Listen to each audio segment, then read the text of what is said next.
right, so I think I'm live. Let's see what happens today. It's always so nerve-wracking. Try pressing another button there, Mikey boy. That looks a little bit better. Oh, you don't want to. I've got the wrong camera up. Okay, I think we're all fixed now. All right. Hi, everybody. Yep, it's Mike Meyers. Come on, show me something good. God, I hope we're working. It's hard to tell. We got a really big delay today. I don't know, sunspots or something, and I'm assuming somebody's going to tell me.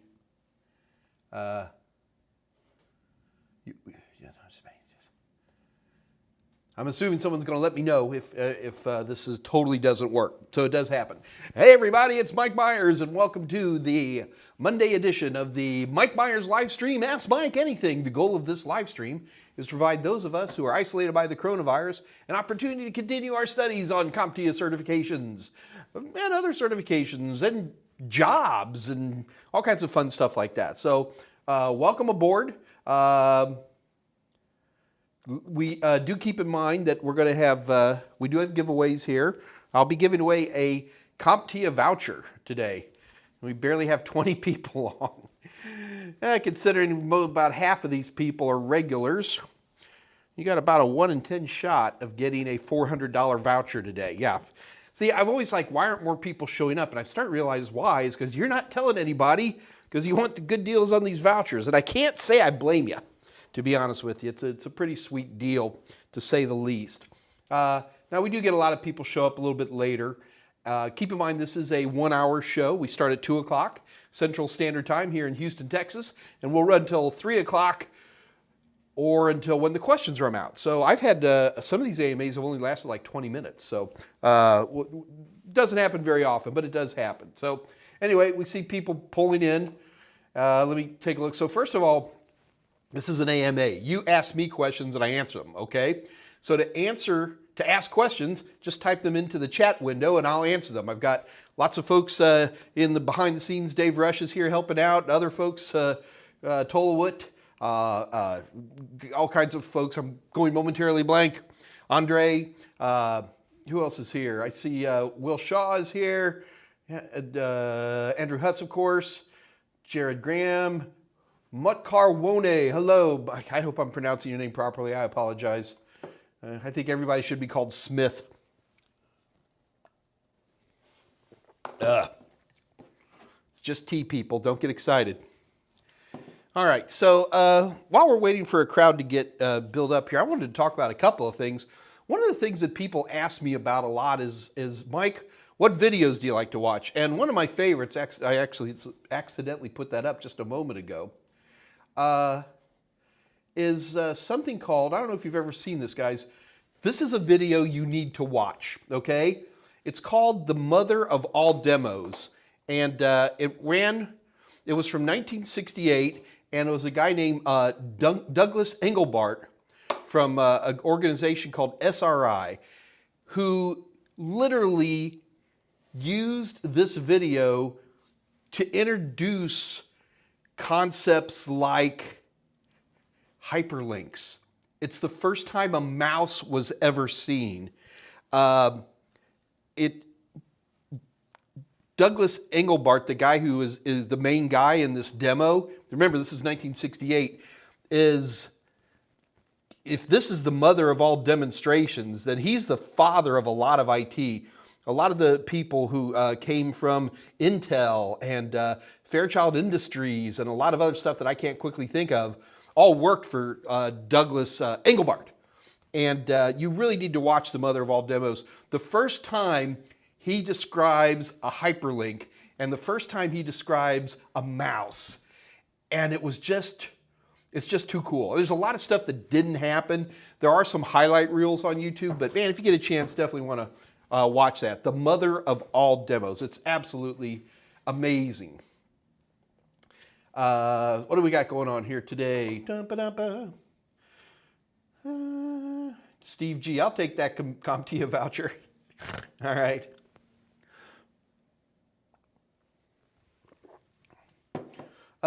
Teddy, I see there's some, Ping, hello, how are you? Doing great, Ping. William Jeske, good to see you again, man. Chris Kent, yeah, some new faces, some older ones. At 2:04 p.m., I'm just looking on the chat window here, folks. Teddy Zoe, why is it bad to do a hard shutdown on a computer? The main reason hard shutdowns are a bad idea is you don't necessarily have enough time for all of your mass storage devices to do a final write. It's not as big of a problem as it used to be, but it still can be an issue, mainly because you want to make absolutely sure everything's saved. You sit there and go, Mike, well, I hit file save, isn't it saved? Maybe not. In Windows in particular, it has what's called I used to name the write back cache. So basically, it would use some of the RAM. Now, this isn't a full-blown RAM drive. That's a different thing. But with a write back cache in Windows, it would delay writing. And usually this delay is in 1 or 2 seconds. But there's enough there that it could be a serious issue. There's some other small things that make it less than convenient. Shutting down suddenly, there could be background processes that are halfway going through, but even those, for the most part, pretty much recover on their own. And I will tell you that I am not against shutting down a computer hard if I have to from time to time. But if whenever possible, I'm going to do a regular shutdown.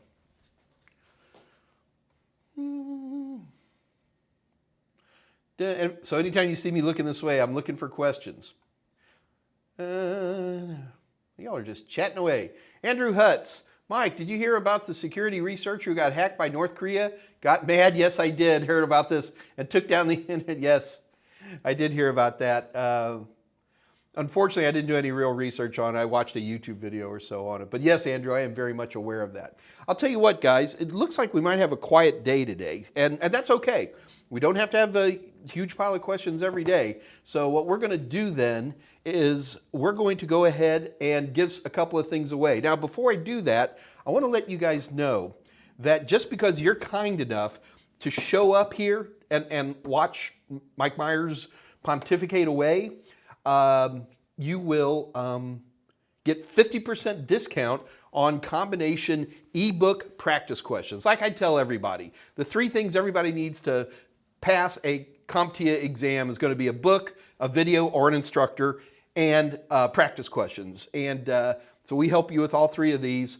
But the 2 tricky ones for a lot of people are ebooks and the practice questions. So we do these bundles. And this week, if you log in to www.totalsem.com, and all you have to do is go over to our merchant area, grab whatever ebook you're interested in, A+, Net+, whatever, grab the book, and then put practice questions, what we call our total tester.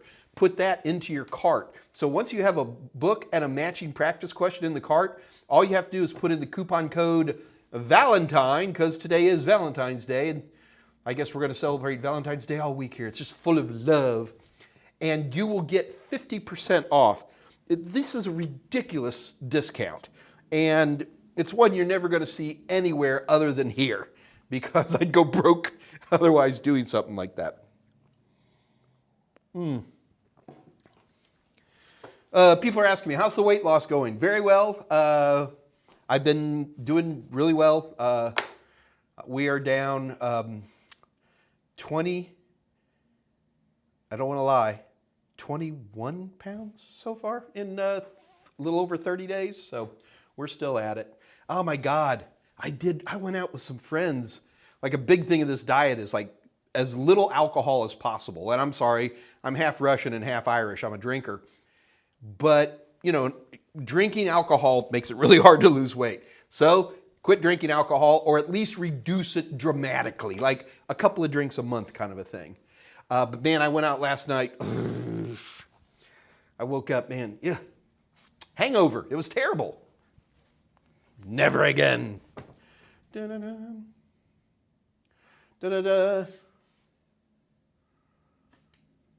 Zerk678, what do you look on PCAPs for weird or suspicious activities. So Xerxes is talking about doing packet captures.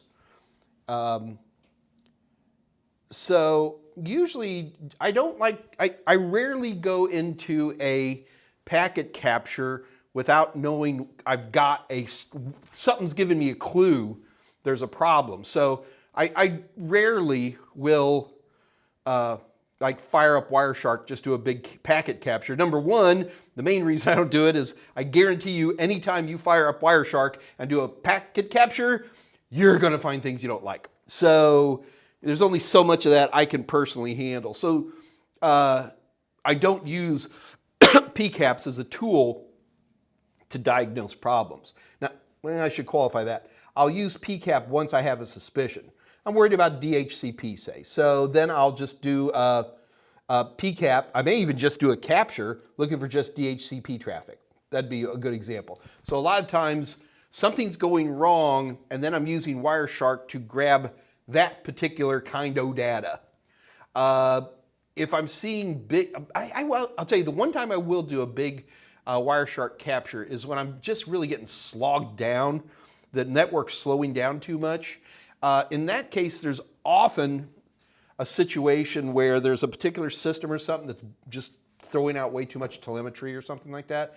And a PCAP, running a PCAP and going through it on a IP basis, Okay, so there's, 15 computers here at Total Seminars, and they all have a very particular network ID that I have memorized. Is one of them doing a ton of traffic? And Wireshark has analytical tools like that will help you.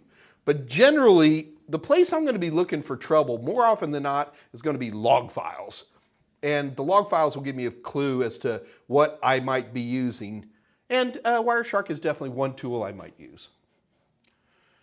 Christina, hey Christina, good to see you. Yeah, alcohol and potatoes. Andrew, you cut your beer in half, already down 10 pounds. Good on you, man. My only goal at this point in life is not be dead. I want to be around here bugging you guys 10 years from now. Drinking iced tea. I'm sorry, hot tea. Okay, here, this is funny. All right, Americans, you're not going to laugh. Europeans will laugh. So does that look like a really big tea bag?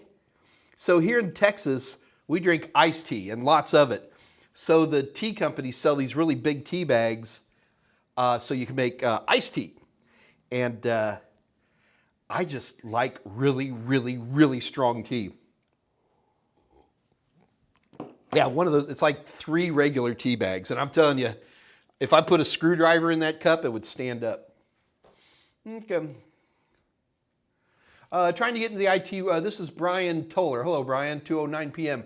Trying to get into the IT world from teaching and need certification advice. I'm A+ certified and would like to know what certification would be good next step have on my resume.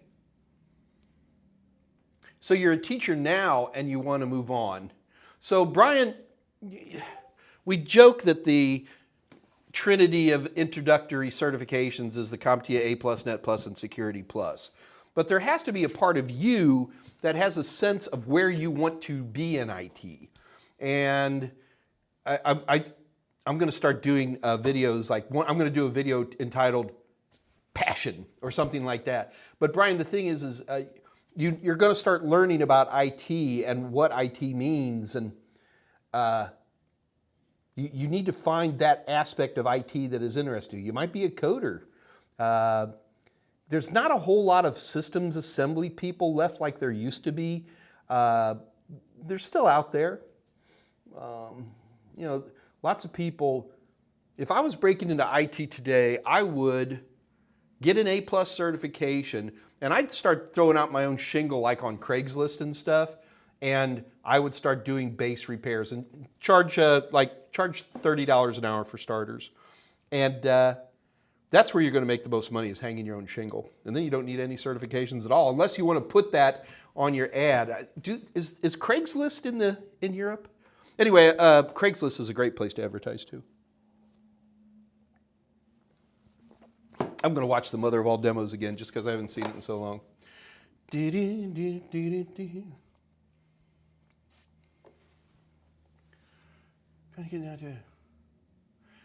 Will Shaw, I always have questions, but they usually go beyond the scope of an AMA and get kicked to Discord. Well, I mean, you understand the system, buddy, and that's why we do have Discord, though. I will say, today's issue, sound no longer works. Ah, okay, you're absolutely right. Will, you're absolutely right. Break-fix scenarios belong on our Discord channel. And for those of you who don't know, we have a great little Discord channel. It's been around now for a little over a year. Anyway, it's a great place. There's lots of great techs who show up there. It's a 24/7 channel, man. People are on there all the time.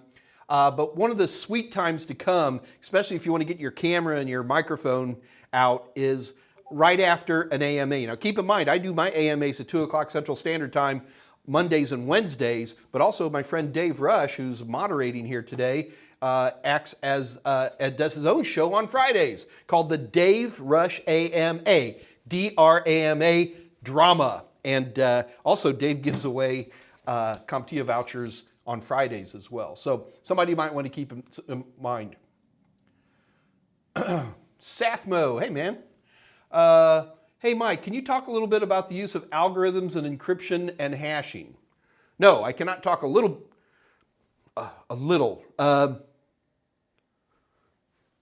In order to encrypt things, we have to use math.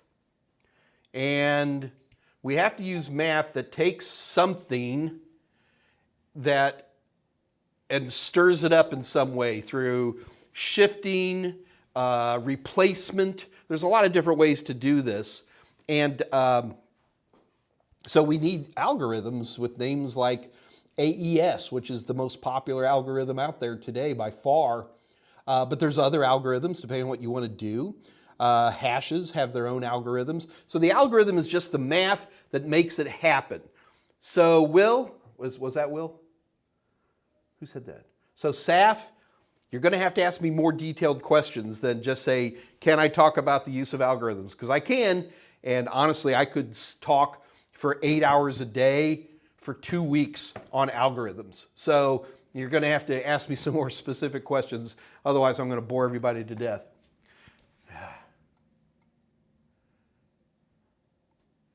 Nakash, now I need South African wine. Oh my gosh. I was drinking a very nice Meritage. Meritage is a wine made in the Bordeaux style, but not in Bordeaux. Mr. G, hey Mr. G. I recently bought the hard copy of your new Security Plus book, and browsing through it, it was great to see being dedicated to some of your YouTube audience. It was a nice touch. Yeah, not a problem. I come to like you guys. Well, Tolowit I don't like, but the rest of you are good people.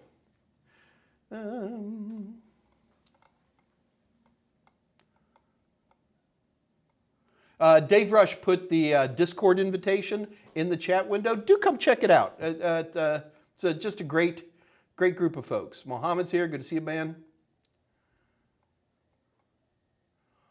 Andre's here, my favorite Belgian.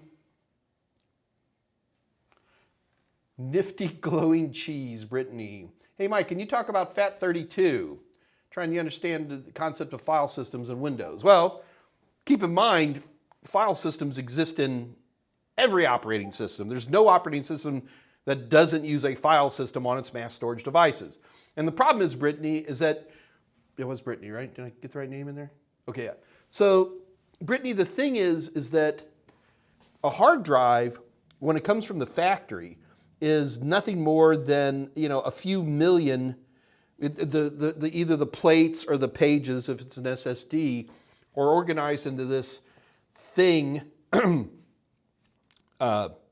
called a, why am I going blank right now? We'll call it a sector. It's a little more complex than that, but let's just call it a sector. So on most hard drives today, each sector is 4,096 bytes. And that's how it is from the factory, okay? But then in order for Windows or Linux or Mac or whatever to use this to store their files, they've got to organize all of these sectors in a way that makes sense to them. For example, each sector is 4,096 bytes, right, Brittany? So what if you have you want to save a file that's 16 megabytes? Well, you're going to need a lot of these, right? So something's going to have to keep track of where all these are. You know, go to this one, then to this one, and then to this one. You get the idea? We're going to have something that keeps track of all the names of all the files that are being stored on this hard drive. We need something that can check the overall health of the hard drive to make sure it's in good shape. So we need to be able to retrieve data. So we have to have some naming convention for the files that make sense. So there's all of these things that come together that create what's called a file system. Most operating systems come with a particular file system that they really, really like. For example, if you're going to be using Microsoft Windows, 99% chance you're going to be using a file system called NTFS. Great file system. But you have to apply that file system onto your hard drive through a process we call, well, partitioning and then formatting is what actually applies that. Like, for example, you have to put root directory structure. You have to dedicate some of those sectors just to be your root directory. And then you have, you make another folder or something, and something's got to store that and then point to it and all this stuff. Okay. So you're asking about FAT32. FAT32 it's going to be I don't want to lie, it's probably going to be the oldest operating system you'll ever deal with. And there's a chance you may not even deal with FAT32 unless you're playing with thumb drives. The predecessor to FAT32 was FAT16. And man, I wish you had my A+ book. I go into some really interesting details on this, and I would recommend grabbing my A+ book just to see the discussion on this, or watch my videos, which is also a great place. And so we really get into how that interfacing really works. I find it absolutely fascinating. FAT16 was a 16-bit system. So basically, all file systems have to have a card catalog that keeps track of, okay, this sector, is there anything in it? Yes or no. If there is something in it, other stuff like that. So in Windows, we call that the master file table, or MFT. And when you format a partition, you're actually creating all this stuff. Got it? And the FAT16, in fact, back with FAT16, they called it file allocation table. They didn't even call it an MFT back then. And this table only could store 16-bit values. Now, this is really important. The reason it's important is because the top sector is going to be 16 zeros, and the bottom sector is going to be 16 ones with a whole bunch of combinations in between there. So 2 to the 16th power. One moment, please.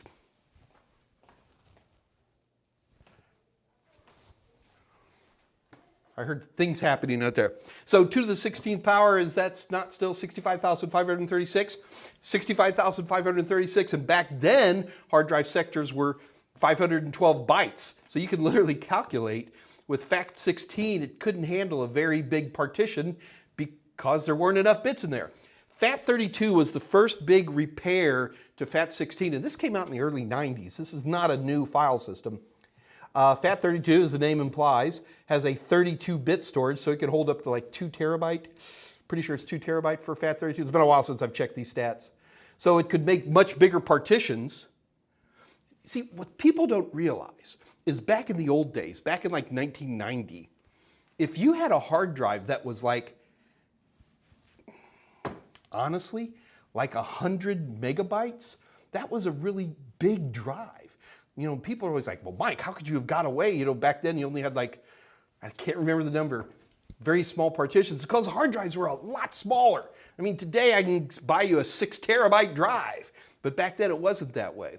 So FAT32 allowed up to 2 terabyte partitions, and the other big thing that FAT32 had is that before FAT32, all our file names had to be in this 8.3 formatting.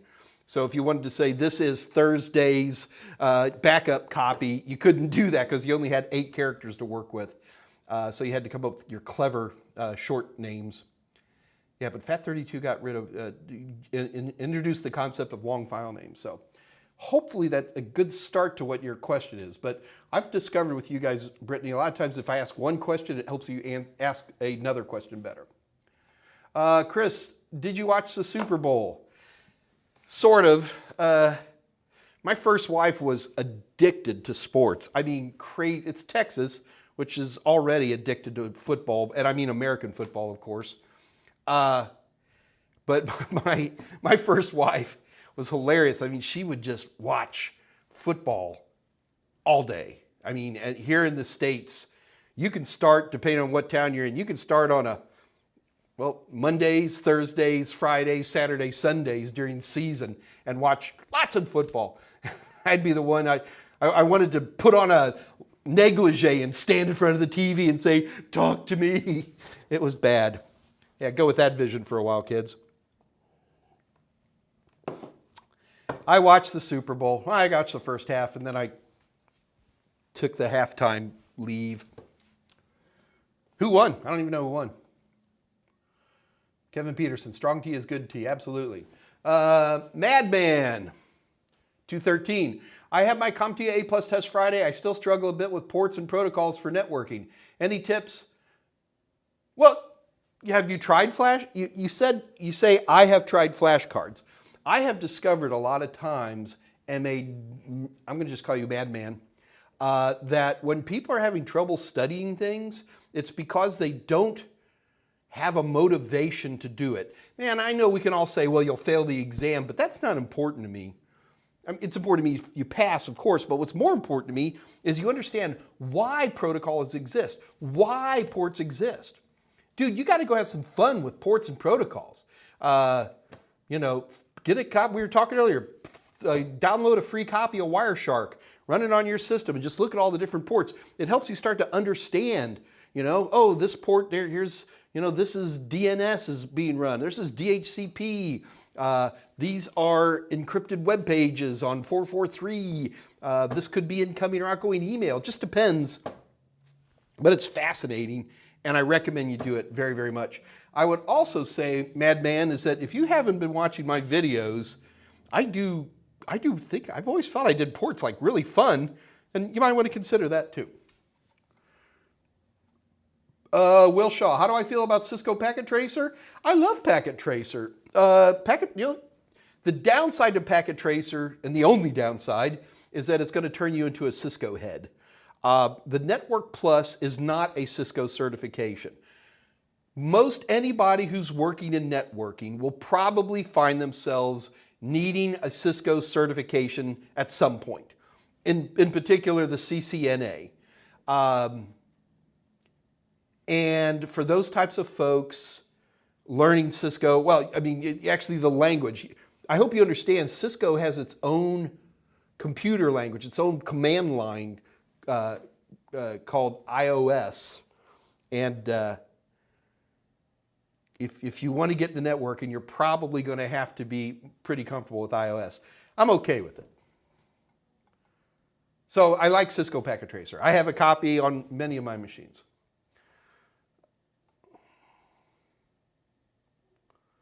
The Xerxes, this is back to Xerxes' earlier question. My PCAP question is from my class exam.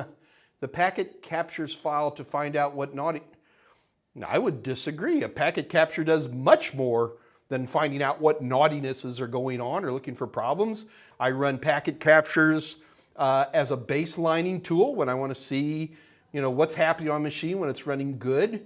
I will run packet capture to fine-tune a system like I had described earlier when there's maybe too much data going on.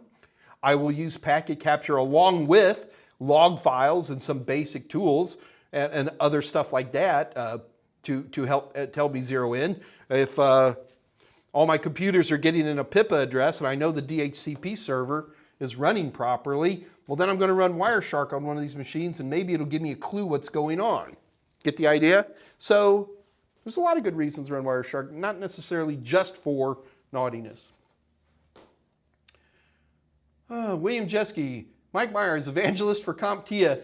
William, you got to understand, me and CompTIA don't have the best relationship. I mean, I love them, but the reason I love CompTIA is because they're the only game out there to help people get jump-started into this industry.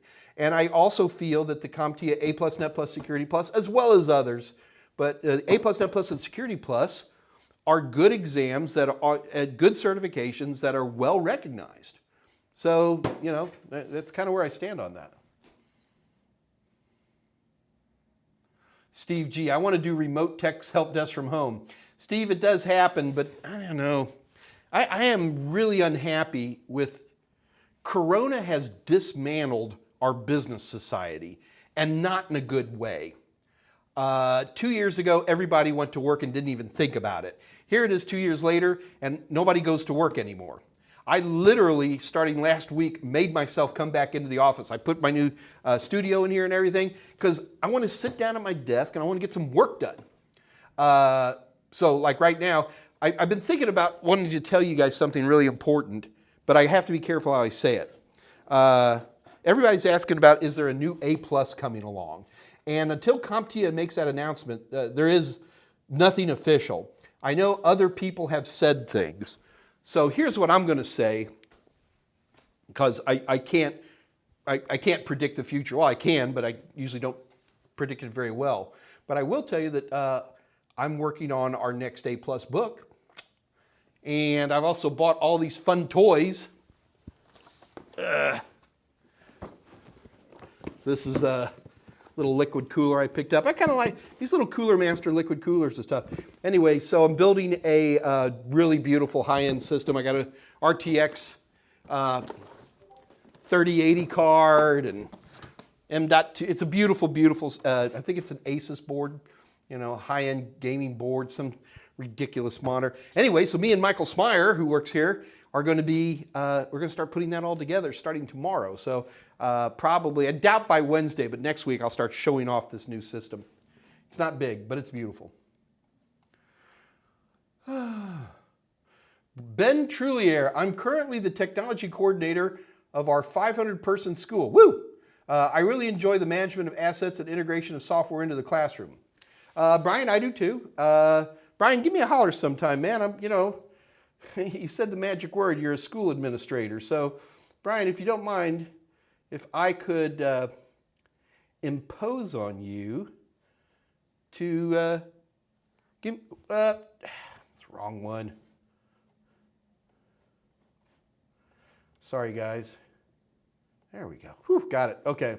So give me a holler if you would. My email address is michaelm@totalsem.com. And I'd just like to hear about your program. I'm always very interested in schools. Also, if you're a gamer, I'm Senor Pepe on Steam, and I'm Desweds at just about everything else. So I'm pretty easy to find. Okay, so what do we got going here?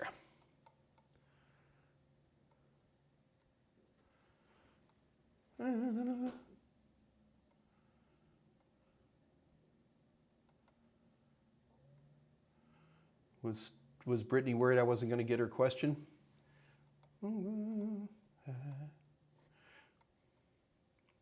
Malibu 8800. Hey Mike, can I make 6 figures with my A+ Net Plus Security Plus? Yes. Are you willing to work for it? Just being handed certification is the only thing certification does, man, is gets you in the door. That's it. It's not going, you know, and you're going to start at 5 figures, but you can move out of that pretty quick with a little energy.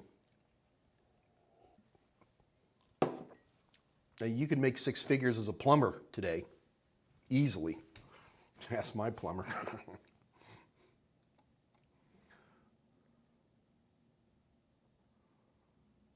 Nishkash Nandu, Cisco iOS, same as Apple. Okay, LOL, thank you. Good, I'm glad to see that. Omar Natan, Mike, if I have the CCNA cert, will it help me pass the CompTIA Network Plus? Yes, it'll help you a lot. As a matter of fact, if you have a CCNA, I'd probably tell you don't buy the books, don't buy the videos, just buy the practice questions, the total tester questions, and see how you do.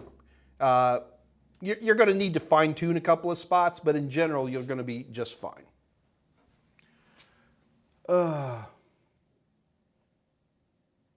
All right, so let's go ahead and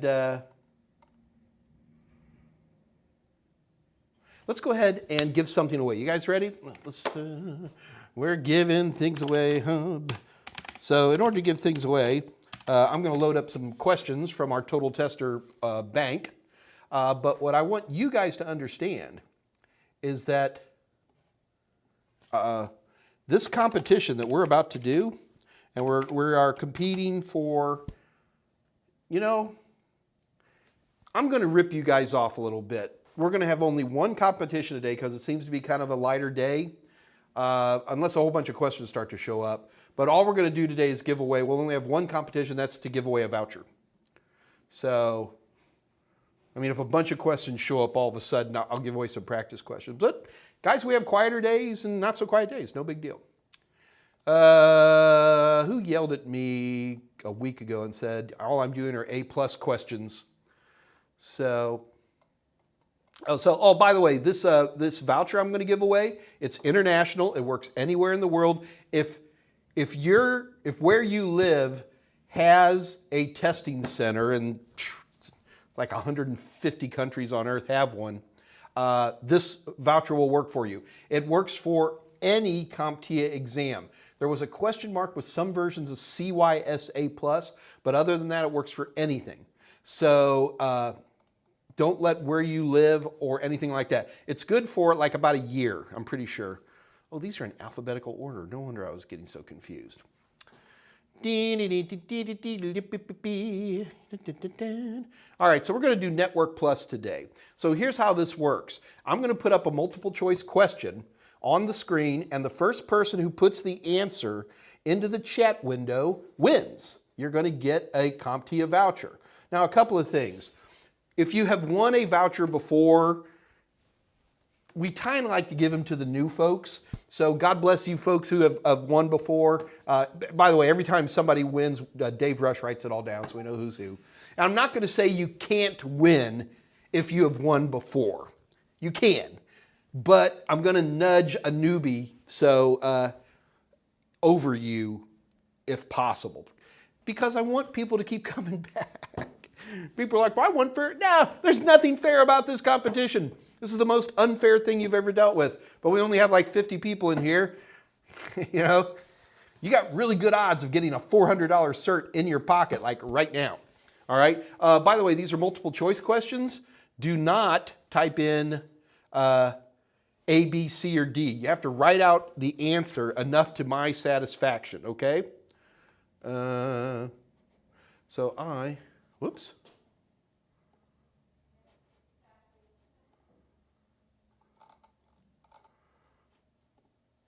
I'm getting an interesting error. Hang on, guys, we're okay. All right. I want to get this lined up so everybody can see it. Oh, what a mean question. This is a Network Plus question, and I got to tell you,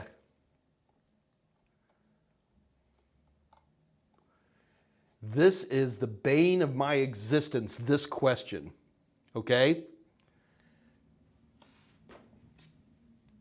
CompTIA is all about these 6 or 7 step troubleshooting processes, what CompTIA calls troubleshooting theory. We see this both on A+ and Network Plus. Let's do one of those. Why? Because I like you. All right, remember, the first person to type in the answer, you don't have to type every word, just make sure I understand what you're trying to say, is going to win that voucher. So here we go, folks. Pens or keyboards at the ready? All right, so the boss can't access the shared music folder on the network server, and he's not happy about it. What would be your first step in troubleshooting the problem? And folks, if you don't know CompTIA's troubleshooting theory, you've just got to memorize it because CompTIA loves this thing. So is it A, implement a plan of action, B, establish a theory of cause, C, identify the problem, or D, document the solution? Okay, let's see who gets an answer. I'm almost out of tea, man. Da-da-ba-ba.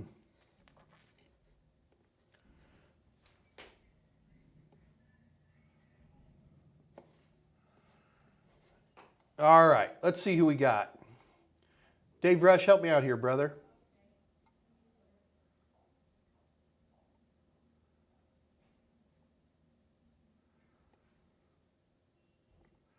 All right. All right, so first of all, let's go ahead and look. Whoops, don't want that over there. All right, so let's go ahead. I'm pretty sure it's going to be identify the problem. So let's take a look at my handy little assistant window and check my answer. By the way, guys, this is the total tester. You're actually watching the tool. Michael Smyer and Travis from my office put all this together. Isn't that pretty? All right, so it is C, identify the problem. All right, so let's go over and see what people have put on here. It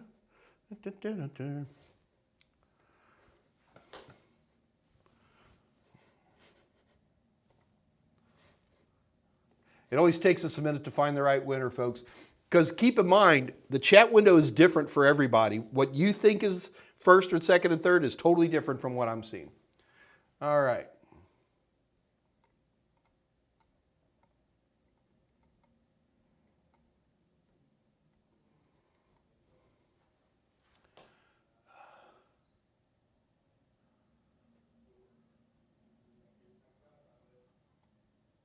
Christina Strickland, I don't know. I've been alive for a few years. That's pretty unfair. I'm not sure what I said there. Try to identify that. All right. Okay, it looks to me like the winner is Malibu 8800. Malibu 8800, congratulations to you. You get a round of applause. You have won a CompTIA voucher, which is a pretty cool thing to get. So before you grab it, though, I need you to take a good hard look at this. So Malibu 8800, congratulations on winning. Malibu, in order to get your prize, you have got to send an email to daver@totalsem.com. In this email, Malibu 8800, number one, make sure your YouTube name is in there. So I want to see in the body of the email, Malibu 8800.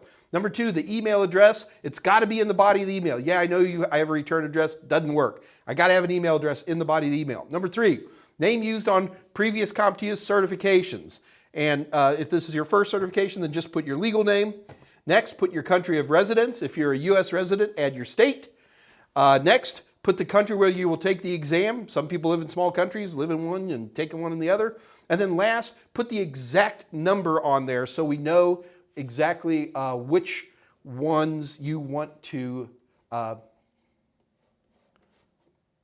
use. There we go. Okay, so again, congratulations to you, Malibu 8800. If you didn't win today, don't panic, guys. We're going to be giving away 2 more vouchers this week. And so it's not a big deal. It seems like everybody pretty much wins a voucher eventually. You just got to keep coming back a few times. And, you know, congratulations to Malibu 8800. All right. So it does look like a quieter day today. It's no big deal.